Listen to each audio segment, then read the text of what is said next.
Abra sua Bíblia. Isaías, capítulo 59. E esse texto é riquíssimo, irmãos. Esse é um texto riquíssimo. Eu gostaria que você prestasse bastante atenção no texto da palavra do Senhor para a gente meditar. Você vai perceber que o texto é um pouco longo, mas eu não vou lê-lo todo de início. Eu vou ler os 2 primeiros versículos a título de introdução e os demais versículos nós vamos lendo conforme o desenvolvimento da mensagem que nós vamos estudá-lo expositivamente. A Revista Atualizada traz como título desse texto, tanto a Revista Atualizada quanto a Nova Almeida Atualizada, Confissão da Maldade Nacional. A NVI traz como título Pecado, Confissão e Redenção. E a NVT, que é a que eu vou ler para nós termos base no texto, traz como título Advertência contra o Pecado. O que eu gostaria de pedir para você é que desde já você deixe sua Bíblia aberta e vá acompanhando os versículos, seja qual versão você utilizar, que você vá acompanhando a leitura durante o conteúdo do sermão. Isaías 59, a princípio, versículos 1 e 2, diz assim o texto da palavra do Senhor. Ouçam, o braço do Senhor não é fraco demais para salvá-los, nem seu ouvido é surdo para ouvi-los. Foram as suas maldades que os separaram de Deus. Por causa de seus pecados, ele se afastou e já não os ouvirá. Até aqui, vamos orar. Senhor, nós te louvamos pela grande oportunidade que o Senhor nos dá de nós nos reunirmos aqui nas horas da noite, finalzinho de tarde, em liberdade para abrirmos as nossas Bíblias, lermos as Escrituras e sermos edificados pela Tua palavra, Senhor. O Senhor já nos deu oportunidades maravilhosas, como de cantar louvores ao Senhor, elevar as nossas vozes, Deus, em um lugar específico para isso, enquanto muitos irmãos nossos ao redor da terra estão sendo perseguidos, Senhor. Recebemos informações, Senhor, de que irmãos têm sido tirados dos seus lares e soldados terroristas têm vasculhado os seus celulares e encontrando a Bíblia lá, se eles não o desinstalarem, eles são mortos. Por isso, Senhor, dá-nos a entender que a liberdade que nós temos aqui é um privilégio. E que nós não consideremos isso como algo comum, mas que nós nos consideremos profundamente privilegiados e nutramos no nosso coração uma gratidão imensa, porque o Senhor permite que nós tenhamos esse tempo especial na Tua presença. Por isso, Senhor, dá-nos atenção. Não permita que nós estejamos desatentos ao ouvir a Tua palavra. Antes, Senhor, prepara os nossos corações, prepara as nossas mentes, para que, ouvindo a Sua palavra, nós sejamos confrontados por ela, impactados por ela e também confortados e cheios de esperança pelo poder do Senhor que manifesta na Tua palavra. Porque a palavra do Senhor é a boca do Senhor para nós. Por isso lhe clamamos, fala conosco, fala aos nossos ouvidos, nossa mente e ao nosso coração, em nome de Cristo Jesus. Amém e amém. Glória a Deus. Irmãos, quando eu fui ler esse texto para estudar, foi inevitável fazer uma ligação com os dias que nós temos vivido hoje. Nós temos vivido dias maus. Os dias que nós temos vivido são dias caóticos. Não bastasse a pandemia que assola toda a humanidade, e não é um privilégio do Brasil, é um privilégio de toda a humanidade que tem sofrido com esse vírus, que tem devastado vidas, tem colhido várias vidas. Ainda nós vivemos aqui no nosso país uma grande crise política, cheia de polarização, cheia de brigas ideológicas por todos os lados. E pior, dentro desse cenário, nós vemos a justiça desgastada. Nós temos, inclusive, dificuldade de confiar que as nossas leis sejam cumpridas da forma como elas são.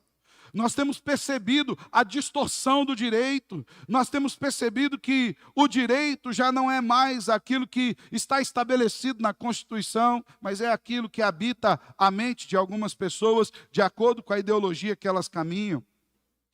E o pior disso é que no meio desse caos, nós vemos irmãos, gente que vai morar no céu, povo de Deus se digladiando por questões ideológicas. Aquilo que deveria nos unir, que é a nossa fé em Cristo, hoje já não tem sido suficiente para unir muitas pessoas. E não são poucos os que abandonaram a igreja por questões ideológicas, por brigas de ideologias que nada mais são do que idolatrias. Para piorar, nós vivemos um momento em que as igrejas têm ensinado uma teologia muito fraca, que muitas vezes está desconectada da vida e da realidade que nós vemos aí no mundo. O mundo está se arrebentando, o pecado está nadando de braçada, e muitas vezes nós vemos ao culto para ouvir mensagens triunfalistas de eu vou vencer, eu sou vencedor, e não falamos de pecado, e não tratamos das coisas que precisam tratar, e não nos confrontamos com a palavra, e não aprendemos com profundidade aquilo que a Bíblia tem para nós, e muitas vezes a gente vai embora, e a nossa fé se resume a 2 horas de culto. E lá fora a gente vive do jeito que a gente quer viver. Como se Deus não existisse. Para piorar. Você vê muitos crentes defendendo o indefensável, alinhando-se a ideias que são avessas ao Evangelho. E o caos lá de fora passa a ser o caos aqui de dentro. A gente tem percebido o mundanismo teológico, um liberalismo adentrando dentro das igrejas, de maneira que os crentes entram e saem dos cultos, ouvem sermões, cantam canções, levantam as mãos, mas as suas condutas continuam exatamente as mesmas lá fora. É assustador que não haja mudanças. Então, no meio desse caos, nós olhamos para esse texto das Escrituras e nós percebemos que o Senhor traz algumas orientações que valiam para o tempo da profecia de Isaías e que são absurdamente atuais para os nossos dias de hoje. Para que a gente se localize um pouquinho sobre esse texto de Isaías 59, o livro do profeta Isaías é o maior e um dos mais importantes livros proféticos de todo o Antigo Testamento. Isaías tem uma grande quantidade de estudo, e a profecia de Isaías, ela perdurou por muitos tempos, chegando ao tempo de Cristo Jesus, fazendo previsões, profecias muito duras com respeito ao povo de Israel, como do cativeiro babilônico. O livro de Isaías se divide basicamente em 3 partes. Dos versículos 1 ao 39, o profeta traz uma mensagem de julgamento e de esperança para o povo de Israel. Ele diz que se o povo continuasse andando nos seus caminhos tortuosos, Deus os enviaria para um cativeiro, para um lugar de sofrimento. Deus os disciplinaria sobre as mãos de Nabucodonosor. Diga-se de passagem, por conta da corrupção dos líderes, Isaías estava profetizando a queda de Israel e esse cativeiro babilônico. Diga-se que isso cumpriu-se depois de 100 anos da morte do profeta Isaías. No entanto, ainda vivo, Isaías profetizou esperança para aqueles que estavam no cativeiro. Ele sabia que Deus os disciplinaria, os enviaria ao cativeiro, e pela provisão maravilhosa do Senhor, pela inspiração das Escrituras, Isaías recebeu do Senhor o conhecimento e relatou que esse Deus que havia disciplinado seu povo, enviando-os para o cativeiro babilônico, também iria restaurá-los. A partir do verso 40, do capítulo 40 até o 45, Isaías profetiza esperança para aqueles que estavam exilados. Embora ainda houvesse rebeldia no meio do povo, Isaías diz que Deus levantaria um servo fiel, um servo sofredor, um servo que levaria sobre si as nossas dores, um servo que seria esmagado no lugar do povo. Isaías aponta para a grande redenção que o Senhor realizaria na pessoa do seu Filho amado, Jesus Cristo. Isso é muito bem claro no texto de Isaías, capítulo 53. Por fim, a terceira parte do livro, dos capítulos 56 ao 66, Isaías nos mostra que esse santo servo do Senhor, esse que foi levantado, esse que sofreu, esse que foi moído, de fato conquistou a redenção do povo. E os demais que agora recebem o perdão nele, agora vivem e são chamados para a glória eterna de Cristo Jesus. E é nesse contexto de saída do pecado e de restauração, onde o povo agora não estava mais no cativeiro babilônico. Deus havia levantado o rei persa Ciro para vencer Nabucodonosor e retirar o povo daquele cativeiro e encaminhá-lo de volta para Jerusalém. Estudamos aqui, quando nós estudamos o Salmo 126, dizemos que quando o Senhor restaurou a nossa sorte, ficamos como quem sonha. E por que ficamos como quem sonha? Porque o povo jamais esperava uma ação tão maravilhosa e miraculosa quanto a que Deus tinha feito em favor deles. Deus não os libertou pela mão de um rei israelita. Deus os libertou pela mão de Ciro, um homem ímpio, a quem Deus chamou de meu servo. Esse vai cumprir o meu propósito. E não apenas libertou das garras de Nabucodonosor, como Ciro ordenou toda uma guarda para conduzir o povo até Jerusalém. E Ciro ajuntou proventos e ajudou o povo na reconstrução de Jerusalém. E é nesse contexto em que o povo está saindo da sua vida de pecado, está se reestabelecendo em Jerusalém, experimentando da restauração que Deus lhes havia providenciado, que nós encontramos esse texto de Isaías, capítulo 59. Esse texto em si, ele apresenta uma oração de arrependimento do povo, reconhecendo que os seus pecados os estavam atrapalhando a receber as bênçãos daquele que cuidava deles. Aqui nessa oração nós vemos 5 movimentos muito bem claros, que nos mostra qual é o processo de sair de uma vida de pecado e de experimentar e gozar de uma vida na redenção em Cristo Jesus. E é exatamente isso que nós vamos ver hoje. Esses 5 movimentos que a palavra de Isaías 59 nos mostra, do pecado à redenção. E o primeiro desses movimentos é a atenção que deve ser dada aos alertas de Deus, irmãos. Deus está constantemente nos alertando contra o pecado. Olha o que ele diz nos versículos 1 e 2.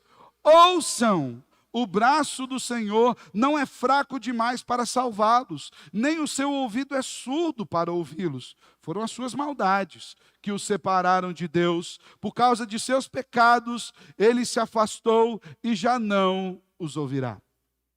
Quando nós olhamos para esses 2 primeiros versículos e essa chamada de atenção, esse alerta que Deus nos traz, Deus o faz porque o povo estava sofrendo por conta do castigo divino. Eles ficaram 70 anos no cativeiro babilônico, mas ainda assim eles não haviam se arrependido por completo. E mais, o povo agora que estava voltando para a sua terra, no meio dos sofrimentos também estava se voltando contra o próprio Deus, porque eles sentiam as dores do seu pecado e agora estavam tentando acusar Deus, como se Deus não fosse capaz de libertá-los. Deus está aqui fazendo uma defesa. É como se o povo olhasse para Deus e falasse, mas e aí, Senhor, nós estamos sofrendo. A gente tem orado, o Senhor não está ouvindo, o Senhor não está nos libertando, o que está acontecendo? A mão do Senhor se encolheu, perdeu a força, o ouvido do Senhor ensurdeceu, o Senhor não nos ouve mais. Eles estavam acusando Deus, e é interessante porque aqui a ideia é mais ou menos como se Deus estivesse se defendendo e apresentando para eles que ele não era culpado das dores que eles estavam sofrendo. Ao que o Senhor responde ao povo, não, meu braço não ficou fraco. Minha mão não ficou encolhida, eu continuo sendo Deus, meu ouvido não está surdo, eu sei de absolutamente tudo que ocorre em toda a face da terra. Digo mais, a palavra nem chegou à língua de vocês, eu conheço toda ela. Eu continuo sendo o mesmo Deus, mas o que estava ocorrendo é que o povo estava buscando Deus de uma maneira insincera, e por isso Deus não os estava respondendo. Se você for olhar na sua Bíblia, ela está aberta, no capítulo anterior, no capítulo 58, quando fala acerca do jejum, Deus está dizendo, olha, esse tipo de ritualismo que vocês têm apresentado a mim em forma de jejum, eu não suporto. Porque vocês estão jejuando, mas continuam oprimindo seus empregados, continuam andando do próprio jeito de vocês. Vocês dizem que estão jejuando, mas continuam com as suas maldades. E por isso Deus não estava ouvindo eles. É o que Deus falou, olha, o problema não é comigo não. O problema é com vocês. O problema é que eu os tirei do cativeiro e agora vocês imaginam que podem me manipular com alguns aspectos de espiritualidade. Assim muitos fazem nos dias de hoje. não ouvem a Deus, andam segundo os seus próprios caminhos, mas imaginam assim: eu vou no culto, eu dou o dízimo, eu faço umas ofertas, eu faço as minhas orações, logo, Deus tem uma obrigação de me ouvir. Deus tem uma obrigação de me atender. Mas, na verdade, o que Deus estava mostrando para o povo é que eles estavam buscando o nome de Deus, mas eles não queriam nada com Deus. Eles queriam bênçãos para si mesmos. Quando eles faziam jejum, a ideia é o seguinte: vamos fazer um ritual, vamos fazer um sacrifício, Deus vai ter que nos atender porque nós fizemos isso. Ou seja, a espiritualidade não era para buscar mais de Deus ou para se submeter a Deus. Era uma ferramenta de manipulação contra Deus. Ó Deus, eu estou fazendo isso aqui, mas eu quero a bênção do Senhor. Deus sabia e Deus conhecia os seus corações. Sabia que o que estava acontecendo é que eles não queriam Deus. Eles queriam aquilo que Deus podia proporcionar a eles. Não é assim nos nossos dias, irmãos? Quantos de nós, talvez, não façamos da mesma forma? Não frequentemos cultos, não consagremos os nossos dízimos, os devolvamos, mas em vez de devolvê-los em gratidão e reconhecimento do cuidado do Senhor, nós o fazemos quase que como um investimento na bolsa de valores. Tem gente que pensa assim: pastor, eu vou pôr ali no gasofilácio, mas o senhor sabe, né? Estou querendo comprar um carro novo, estou querendo uma casa, uma televisão. O senhor sabe das coisas que estou precisando. Então, estou depositando ali, estou confiando, hein, Senhor?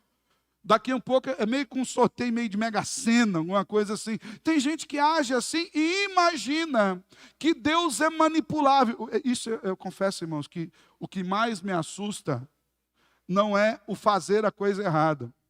É que muitas vezes nós não nos apercebemos da intenção com que nós fazemos. É como se nós considerássemos que Deus abriu uma banca e estivesse vendendo bênção. Ó, vem, compra aqui, tal, pá, pá. Pelo contrário, ele não diz assim: vem, compra. Como? Sem dinheiro e sem preço. Por quê? Porque o que eu tenho para vender, vocês não podem pagar. Se eu for cobrar o que vale, vocês não têm condição. E se eu não lhes der gratuitamente, jamais vocês irão acessar. Irmãos, muitas vezes nós temos agido assim. Nós nos enchemos de religiosidade sem arrependimento, vivendo em pecado e ainda questionamos a ação do Senhor. Achamos que Deus não está agindo. Só que esquecemos que o pecado traz consequências e consequências terríveis. E às vezes a consequência não dura um dia, 1 hora, 10 minutos, são consequências para uma vida inteira. Muitos não consultam a Deus para fazer as suas coisas, ou quando consultam, não consideram a vontade de Deus no seu agir e depois cobram, tentam culpar Deus dos resultados ruins. Chega para o Senhor, dá um jeito aí, arruma aí. Porque deu errado, Deus. Um detalhe importante é que, mesmo esse povo sendo protegido por Deus, e perceba, irmãos, quem os livrou do cativeiro? Não foi Deus? Não foi Deus que levantou um persa para vencer Nabucodonosor e conduzir o povo de volta para Jerusalém? Mesmo Deus já cuidando do povo. E o fato de nós estarmos aqui hoje, ou ouvindo em casa essa mensagem, significa que Deus tem cuidado de nós, apesar dos nossos pecados. E a gente fala: não, pastor, Deus não está cuidando da gente, não. Deus está cuidando da gente, sim. Haja vista que estamos ouvindo a sua palavra, mas o povo não conseguia perceber essa proteção, porque os seus pecados haviam cegado os seus olhos para o significado da verdadeira proteção de Deus. De forma que eles estavam confundindo as consequências dos pecados com o distanciamento de Deus. Ao que o Senhor responde: ei, ouça aí, meu braço não é fraco demais para salvá-los, não. O meu ouvido não está surdo. Foram as suas maldades que separaram vocês de mim. É mais ou menos como uma criança. Muitos de nós já tivemos, temos, ou outros ainda terão algumas crianças, né? Aquela criança que o pai está caminhando com ela num terreno até um pouco perigoso, rochoso, e o pai está de mão dada com aquela criança e vai andando com ela. E antes de soltar a mão daquela criança, o pai fala: não corra aqui.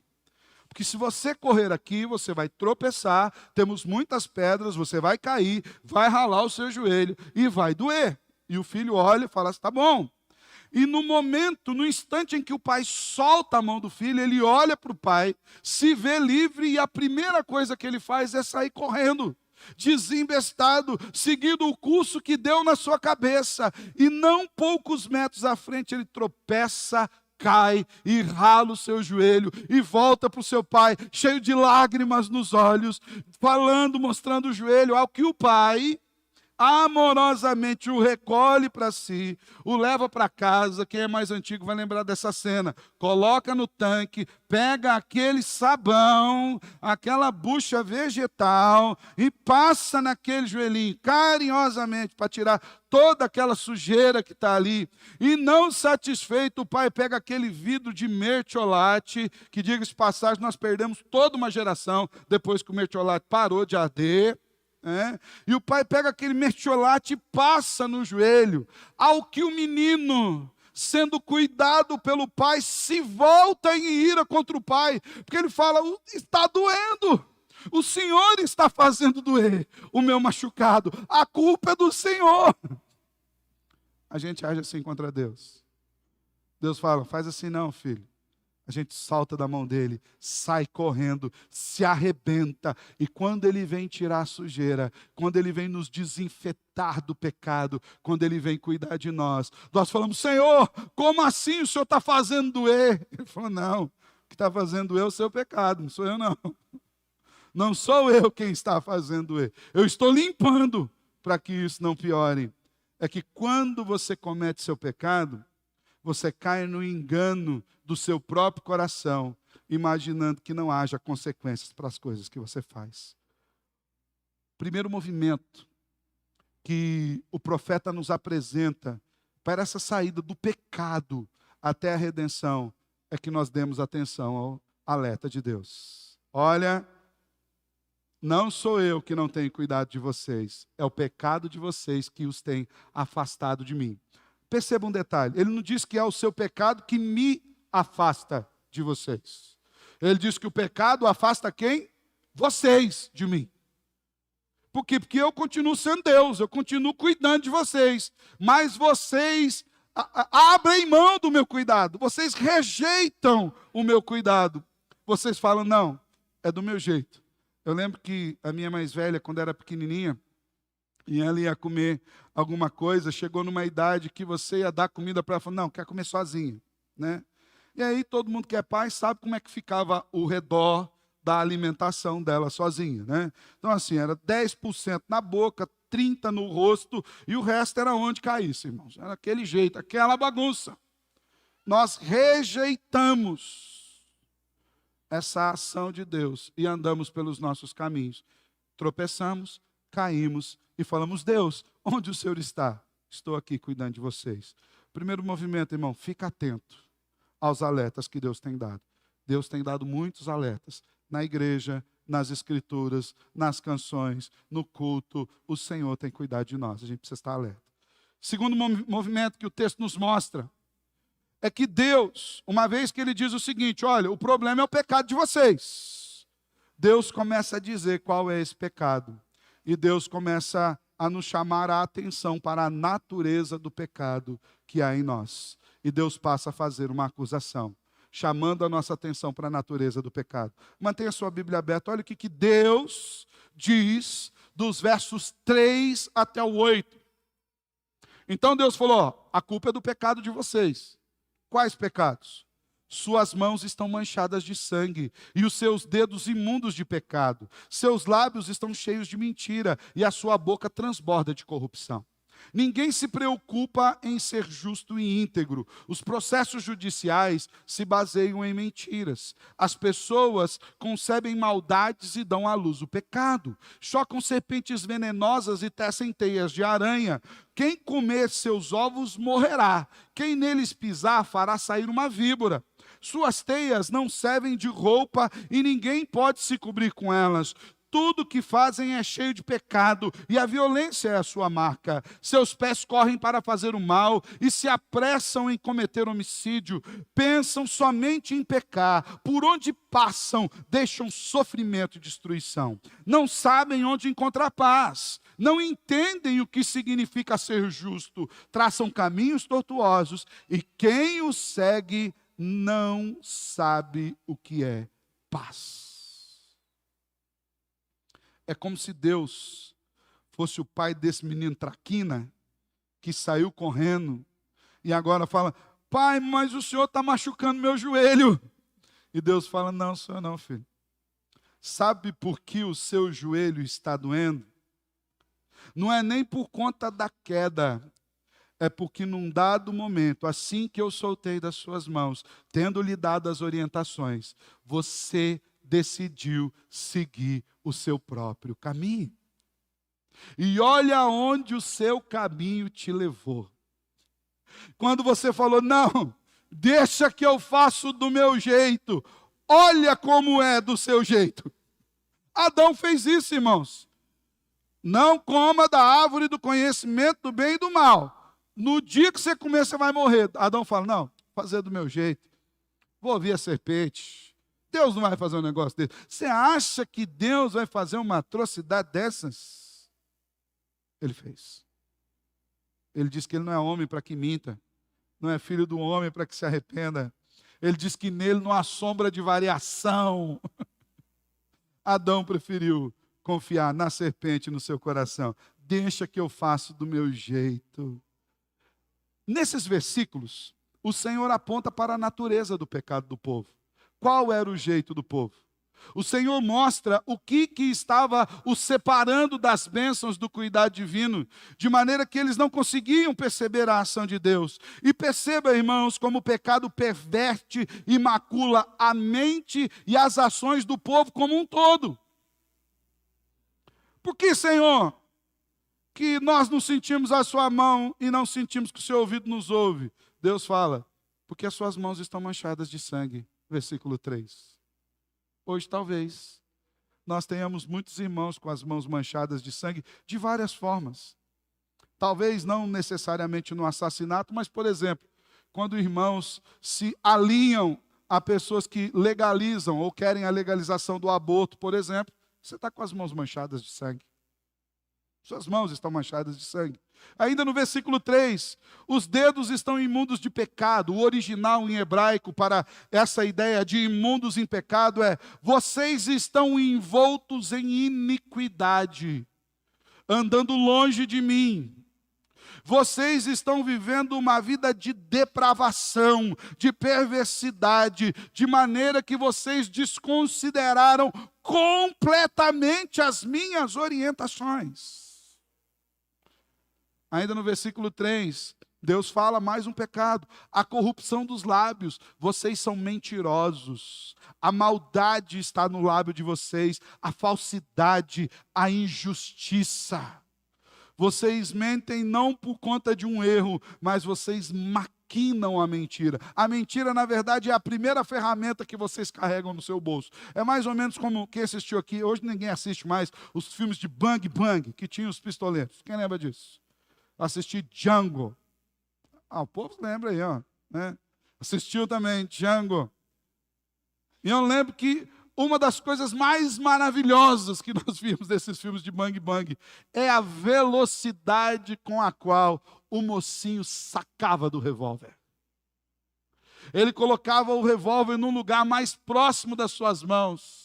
Eu lembro quando era criança, eu brincava muito disso, não colocava aqui do lado, colocava de maneira cruzada, porque eu via no cinema isso. O Senhor está dizendo que o povo tinha colocado as armas da mentira e da iniquidade e da depravação e da perversidade como as armas mais próximas das suas mãos, e eles se defendiam com essas mentiras. Diz mais: qual o pecado que está afastando a gente de Deus? Não há desejo de justiça, não há integridade, não há inteireza de caráter, tem distorcido os valores de Deus. Versículo 4 ainda: não há justiça nos tribunais. mentiras, nulidades. Isso nós estamos vendo aí nos nossos dias. Mas o pior é que a gente vê dentro da igreja também. John Knox, pai do presbiterianismo na Escócia, comentou acerca dessa parte do versículo 4, dizendo que o povo estava carregado de maldade no seu ventre, e por isso eles geravam vergonha ao nome do Senhor. Versículos 5 e 6, as intenções do povo, as motivações, aquilo que habitava o seu coração, estavam todas envenenadas pelo pecado.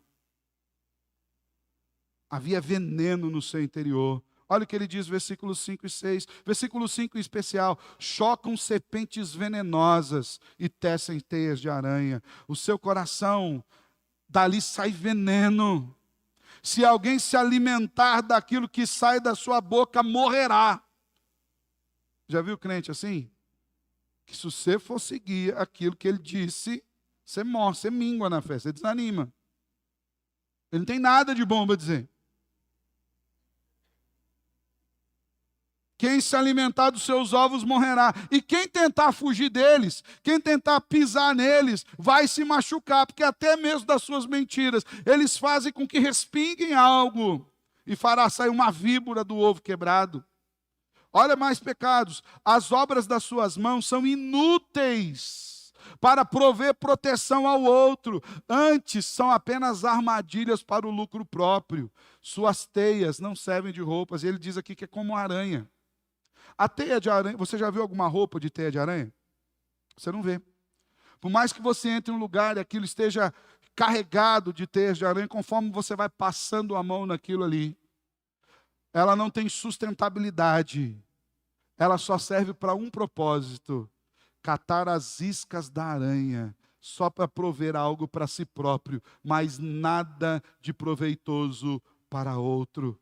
Os seus desígnios, versículo 6, são violentos. Tudo que fazem é cheio de pecado. E a violência é sua marca.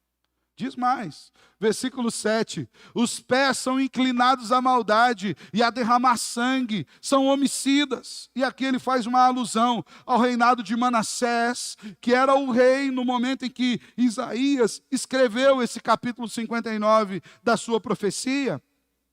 Era um rei perverso, idólatra, maligno.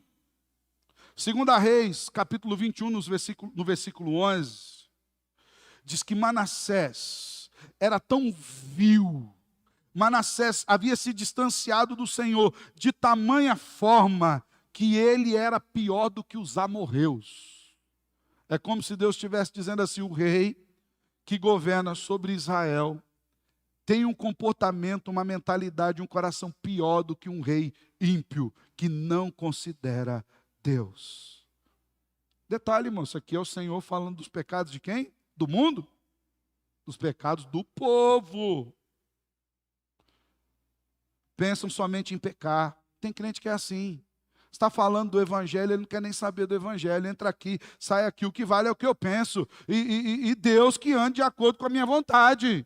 Só pensa em pecar. E onde passa? E essa é uma marca do pecado. Onde o pecado passa, deixa sofrimento e destruição. Esse pecado é enganador. O pecado é igual uma isca muito bonita que você coloca num anzol. Uma isca chamativa. Uma isca que ilude o peixe, imaginando que ele vai se alimentar. E quando ele abocanha, ele se torna alimento. Ele acha que ele conseguiu algo bom demais. Ele acha que ele fez um ótimo negócio. Ele fala: olha só, o que está dando sopa aí? Uma minhoquinha balançando. É para mim, chegou a minha vez. E vai lá e nhaque. Quando ele morde aquela isca, o pescador o tira da água e o mata e o come. Pecado é assim, irmãos. É uma isca que se mexe na nossa frente e a gente fala: oh, que maravilha. Onde passa, deixa sofrimento e destruição. Nós vemos isso nos nossos dias. Falamos do aborto, eutanásia, ideologia de gênero, que tenta destruir famílias, pensamentos. que tenta destruir aquilo que Deus fez como algo muito claro e objetivo, que o homem é homem e a mulher é mulher, e não há nada mais científico, mais objetivo, mais direto, mais claro do que isso.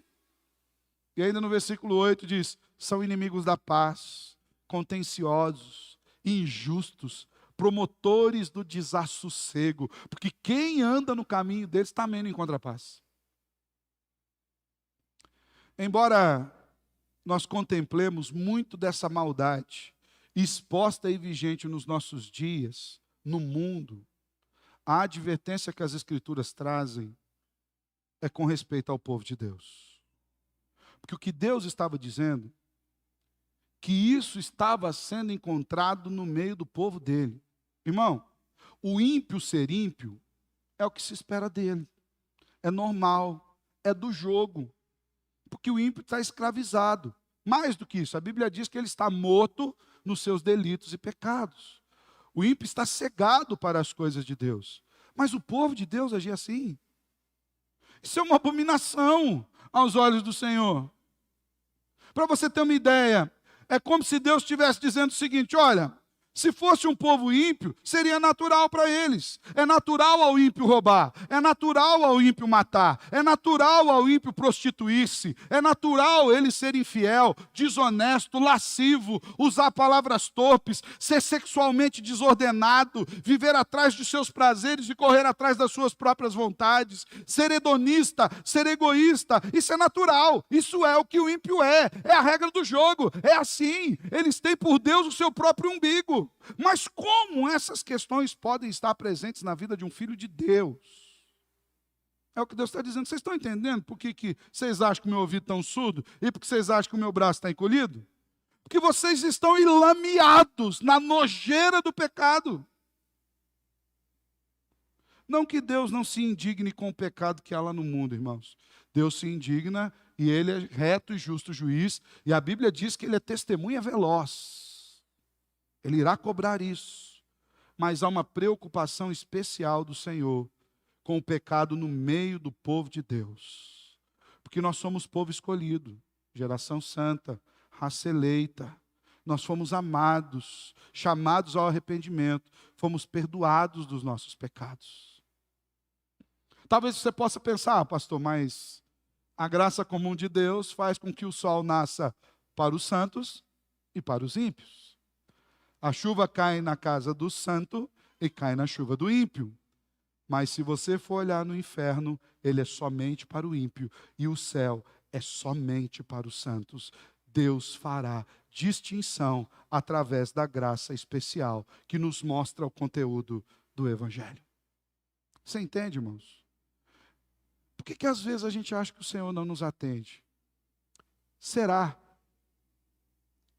que alguns desses pecados não podem ser nominados e encontrados nas nossas vidas?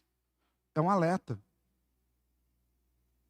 Nesse processo do pecado à redenção, o Senhor faz um alerta, chama a atenção, e Ele mostra a natureza do pecado. E em terceiro lugar, e aqui é algo maravilhoso que esse texto nos apresenta, que quando Deus é duro e apresenta quais são os pecados do povo, há reconhecimento de pecado e confissão e abandono. Isso é maravilhoso. Então, olha, o Senhor diz: minha mão não está encolhida, meu ouvido não está surdo, o problema é o pecado de vocês. Deixa eu explicar para vocês o do que eu estou falando. E ele fala: ó, os pecados de vocês são esse.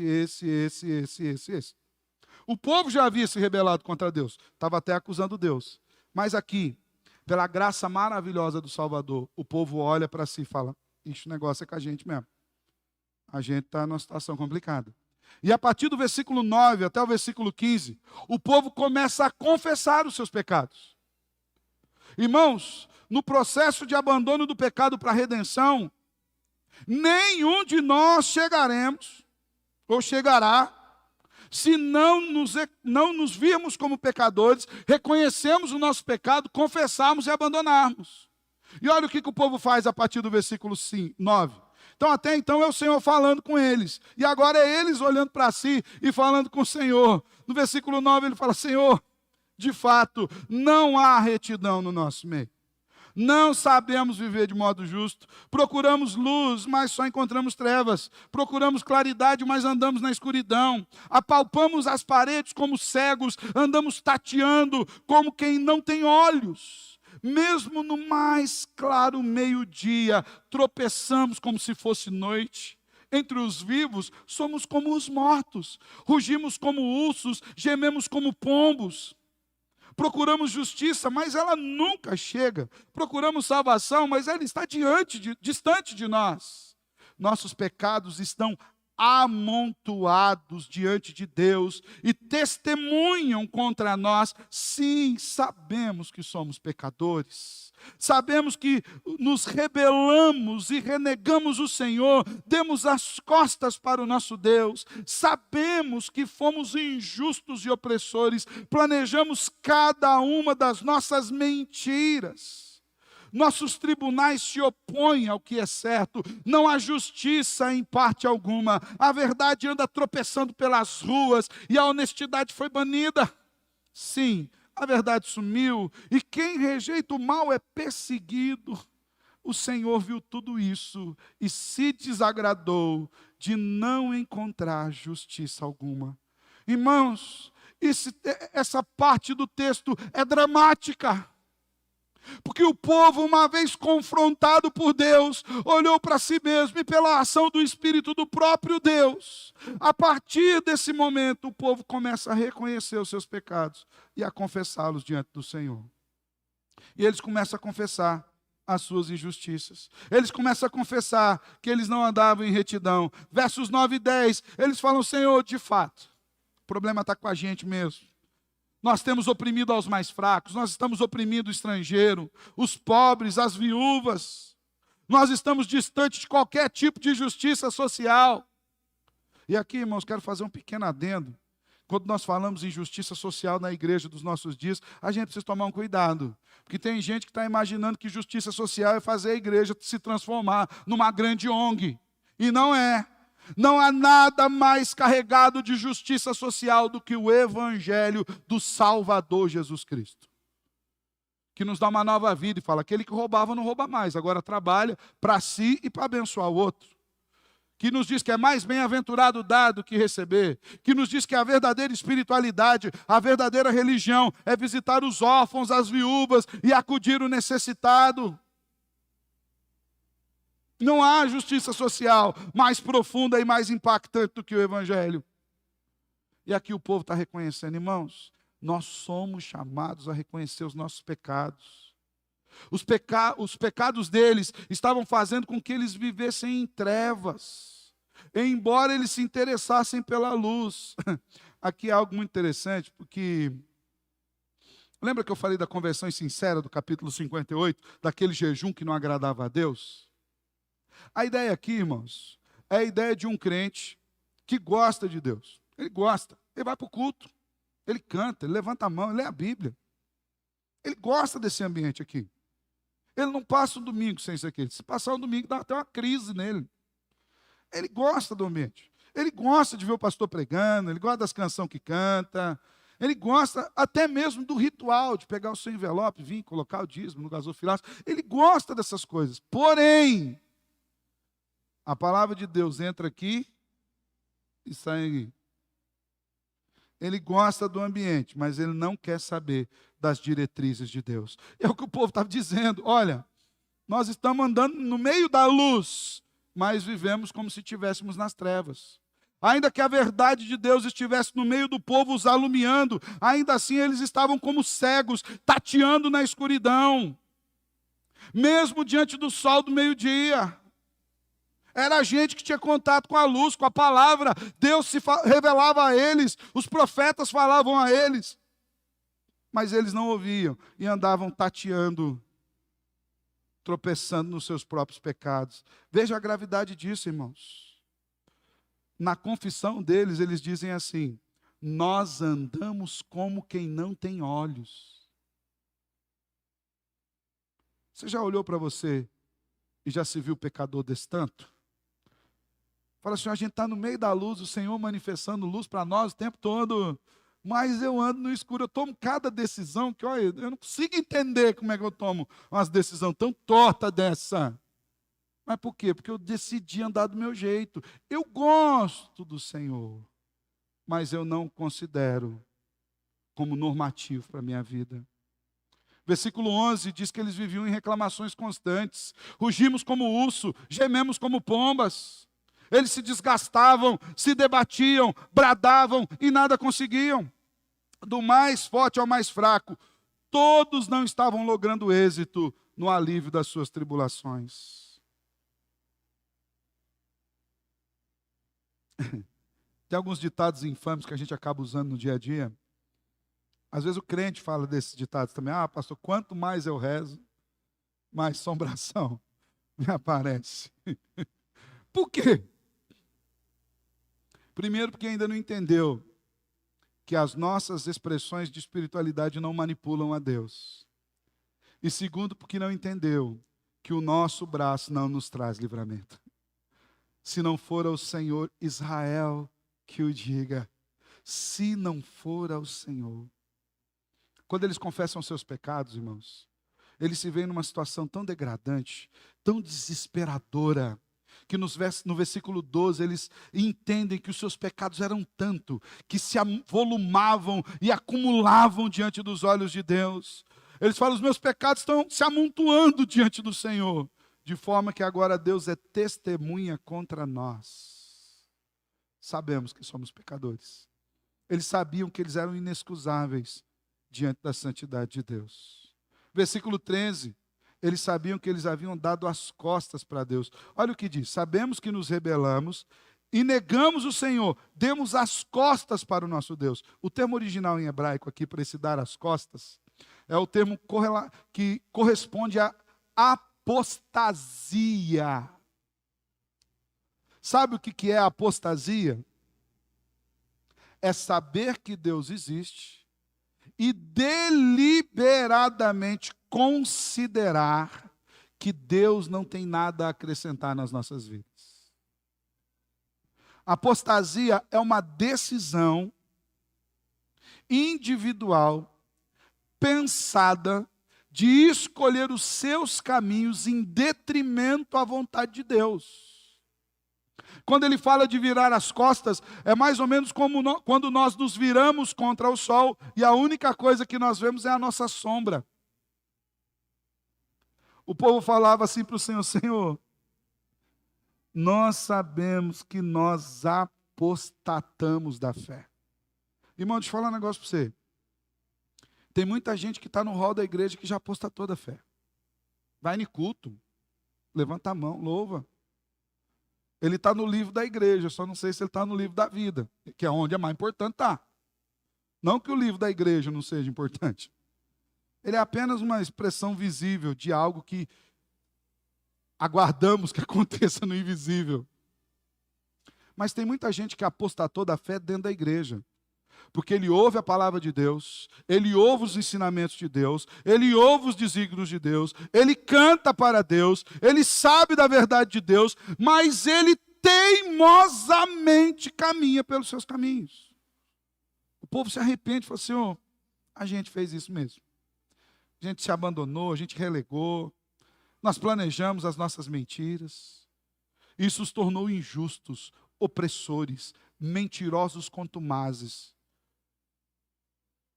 Diz mais, versos 14 e 15.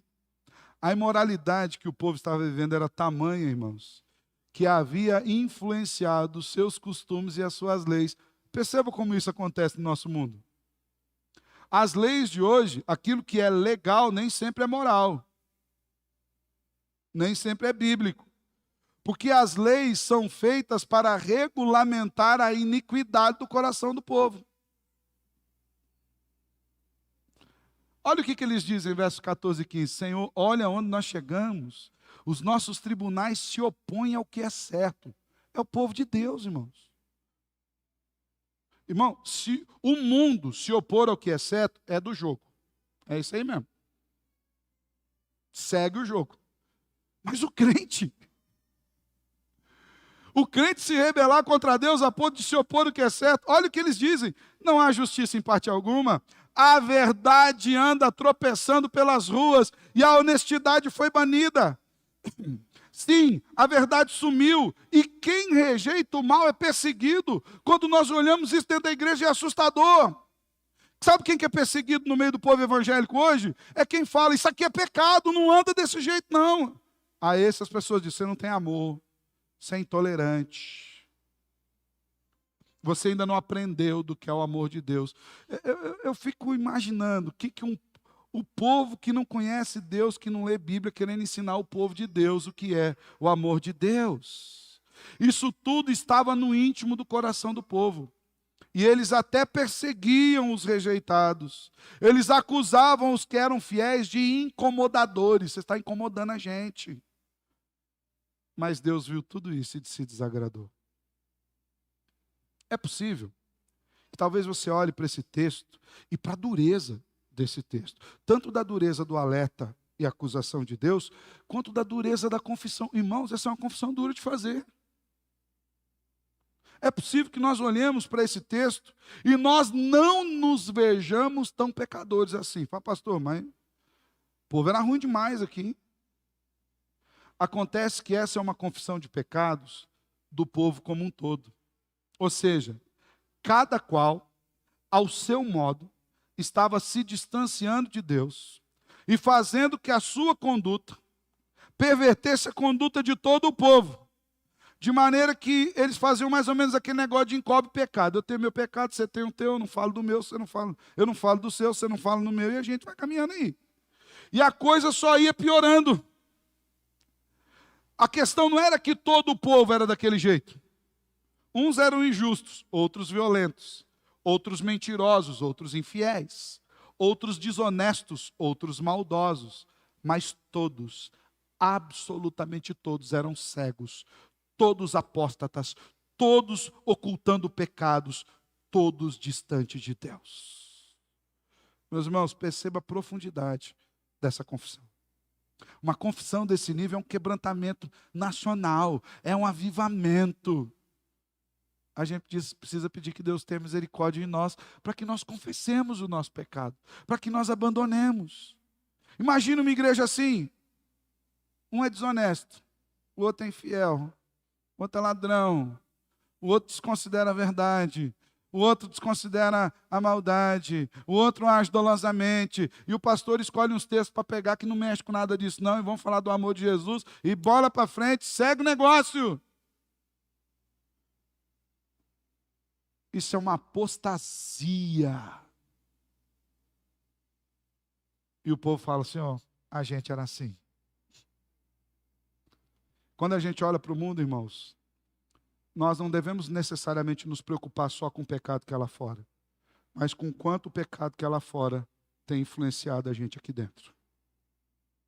O quanto nós temos copiado o estilo de vida lá de fora. Pastor, mas e lá fora? Aí Deus dá o seu quarto passo, mostrando que você pode ter certeza que a justiça de Deus vem. Não se preocupe com lá de fora, preocupe aqui com dentro. Preocupe com o seu coração. Porque o pior pecado do mundo é o teu mesmo. É o único que te leva para o inferno. O do outro é do outro.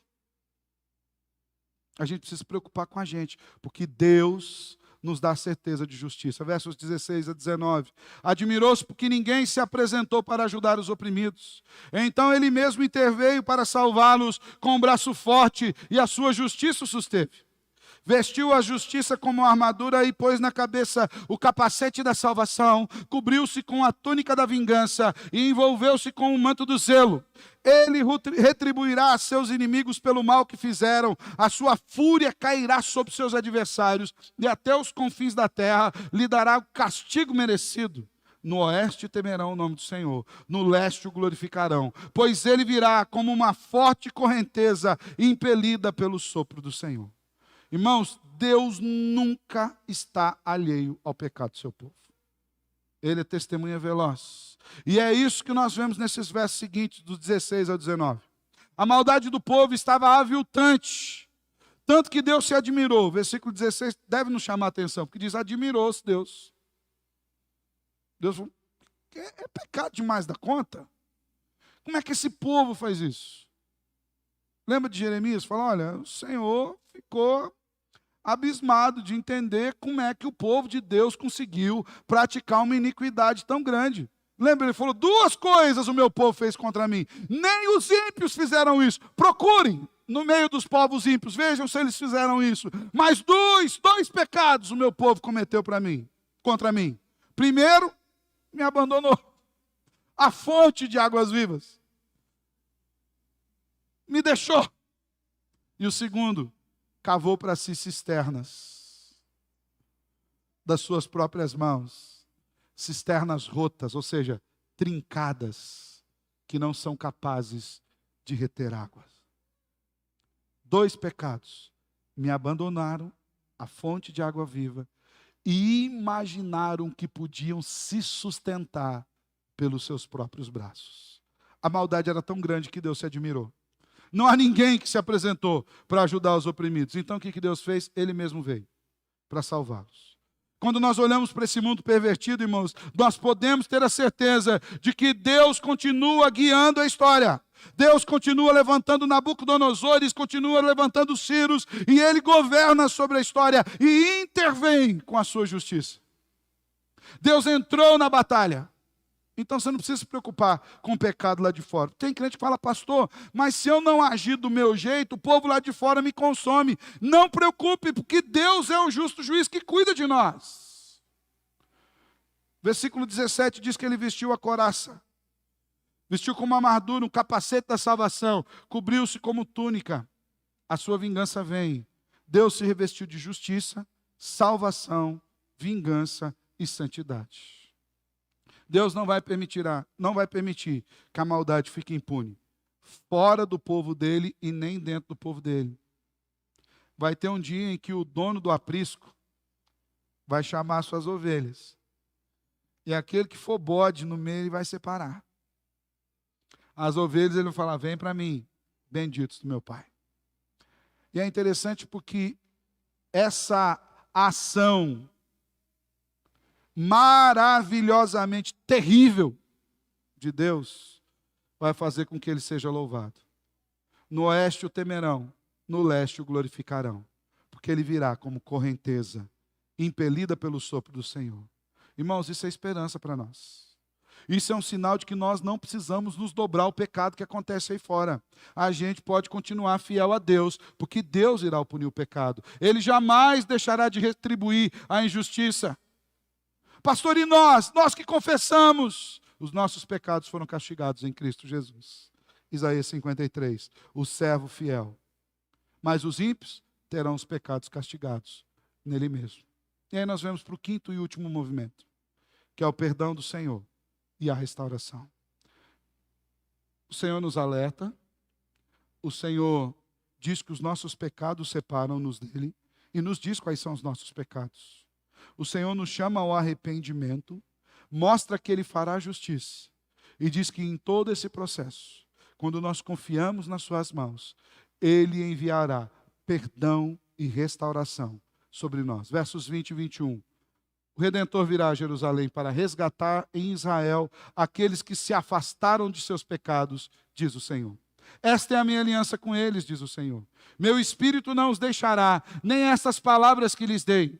Estarão em seus lábios, nos lábios dos seus filhos e nos lábios dos seus descendentes para sempre. Eu, o Senhor, o falei. Corroborando a verdade do versículo 1, e o que o Senhor diz no versículo 1, olha, meu braço não está enfraquecido para não salvar, o meu ouvido não está surdo. O Senhor agora apresenta a maravilhosa promessa da redenção. Ele fala, eu irei salvá-los. Eu enviarei o Redentor. E digo mais, o Redentor vai a vocês. Vocês serão atraídos a Ele, mas Ele vai a vocês. Deus promete que todos os arrependidos do seu povo serão alcançados pelo Redentor. Aquele que os livrará das implicações dos seus pecados. Aqui no futuro, irmãos. Deus nos livra da garra do pecado aqui, de maneira que a gente não quer mais cometer o pecado aqui. E Deus nos livra da penalidade do pecado no futuro, de maneira que a gente não vai para o inferno, a gente vai para o céu. O Redentor virá para Jerusalém, para resgatar em Israel aqueles que se afastaram dos seus pecados. Olha aqui, Ele vai resgatar em Israel os que se afastaram dos seus pecados. A esperança do povo de Deus é o seu Redentor, a saber, Cristo Jesus, o servo fiel. E Deus faz essa promessa, olha só. O Espírito Santo estará sobre o seu povo. Versículo 21. Esta é a minha aliança com eles, diz o Senhor. Meu Espírito não os deixará. Segunda promessa, que aquilo que Deus disse se cumprirá. Nem as palavras que eu lhes dei, minha palavra vai cumprir. Terceiro, a verdade, a esperança e a palavra de Deus estarão presentes sobre a nossa descendência.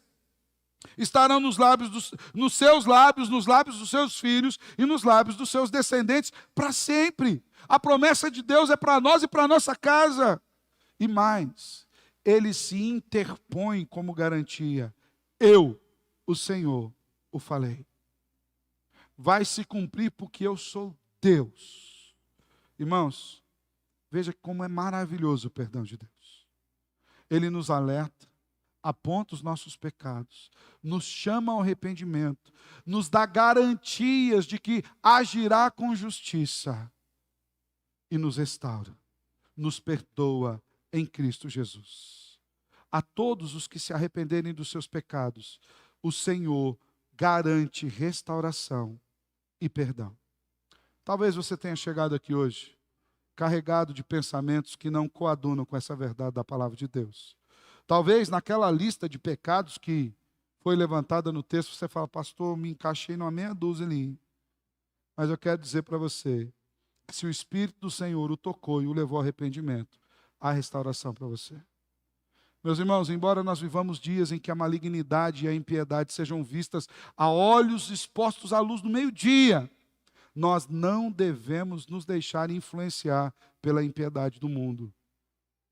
O povo de Deus é chamado para ser luz no meio das trevas. Nós somos chamados para ser uma contracultura diante desse mundo. Nossos valores devem ser outros, as nossas ações devem ser outras, e a nossa esperança deve ser outra. Porque o mundo coloca a esperança nas coisas passageiras. Ele coloca esperança no amor, no dinheiro, na casa, nas posses, no título, na fama. A nossa esperança está no céu. Onde o ladrão não rouba, onde a traça não corrói. Essa é a nossa esperança. É preciso que nós tomemos muito cuidado para nós não nos aculturarmos ao mundo, às suas ideologias, às suas idolatrias e à fragilidade da sua esperança, irmãos. A gente precisa tomar cuidado.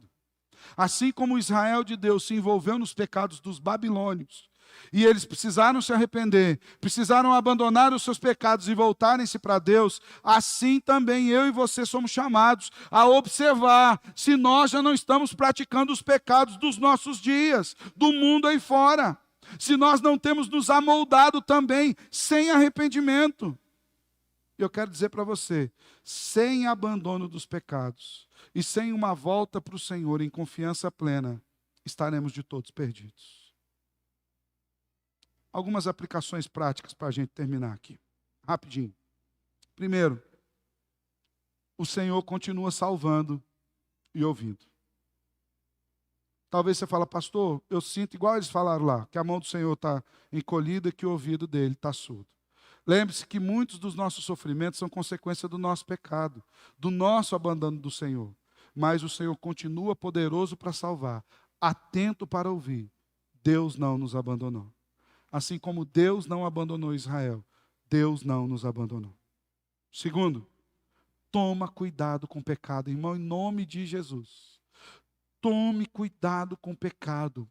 O pecado é o nosso maior problema.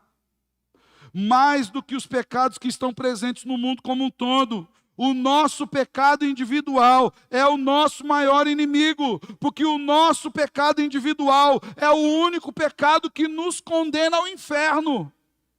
Ninguém irá para o inferno por causa do pecado do outro. A Bíblia diz que quem pecar vai morrer. Pastor, mas o outro pecou contra mim. Isso é pecado de quem? Dele. O outro veio e me deu um tapa no rosto. É pecado dele. Eu dei um soco nele de volta. O pecado é meu. E não é só um não, irmão. São vários pecados. Fala, não, pastor, mas foi só um soco. Mas quando você deu o soco, você abriu mão de confiar na segurança do Senhor. Você agiu pelos seus próprios interesses. Você pagou mal com o mal. Olha só, é muita coisa. Você quis fazer justiça própria e não descansou em Deus. Toma cuidado com o seu pecado. Terceiro, reconheça, arrependa-se e abandone os seus pecados. A palavra do Senhor, 1 de João, capítulo 1, versículo 9, diz: se confessarmos os nossos pecados, Ele é fiel e justo para nos perdoar os pecados e nos purificar de toda injustiça. O Senhor nos chama a arrependimento. E arrependimento genuíno requer reconhecimento e abandono dos pecados na cruz de Cristo. Mortificar, matar o velho homem, levá-lo cativo à cruz e receber em troca a vida abundante que o Senhor tem para nós. Satisfação plena nele. Quarta, lembre-se, o Senhor jamais vai deixar a injustiça impune. Acalme o seu coração. Quando você vira a atrocidade aí fora, a desolação, quando você vira a injustiça imperando, descanse, porque o Senhor é reto e justo juiz, e Ele virá e julgará com equidade e justiça. Ele jamais vai deixar a injustiça impune. Lembre-se, os ímpios estarão no inferno, os santos estarão no céu. Não haverá um santo no inferno e não haverá um ímpio no céu. Ele fará justiça. Em quarto e último lugar, a nossa esperança, ou em quinto e último lugar, a nossa esperança de restauração está em um único lugar, no Senhor. De tudo isso que o texto nos mostra. Deus está falando, olha, vocês correram atrás de resolver do seu jeito, se embrenharam em pecado, mas a solução veio de mim, eu que envio o Salvador. Não permitamos que qualquer outra esperança, presta atenção nisso, irmãos, não permita que qualquer outro tipo de esperança se sobreponha à maior esperança que as Escrituras nos dão, a salvação em Cristo Jesus. Jesus é o nosso Salvador, Ele é o nosso Redentor, Ele é o nosso restaurador, Ele é o nosso eterno Senhor, que nos restaurará em todas as coisas e nos levará seguros para reinarmos com Ele na glória eterna no céu. Então, irmãos, que ao olharmos para esse texto, nós sejamos confrontados, nos arrependamos e recebamos o conforto de que o Senhor nos recebe.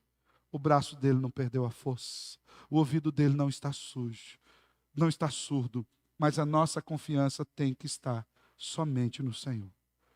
Que a nossa esperança, que a nossa confiança, que a nossa certeza, que a nossa restauração estejam somente em Cristo Jesus, hoje e sempre. Amém? Feche os teus olhos um pouquinho. Quero orar com você.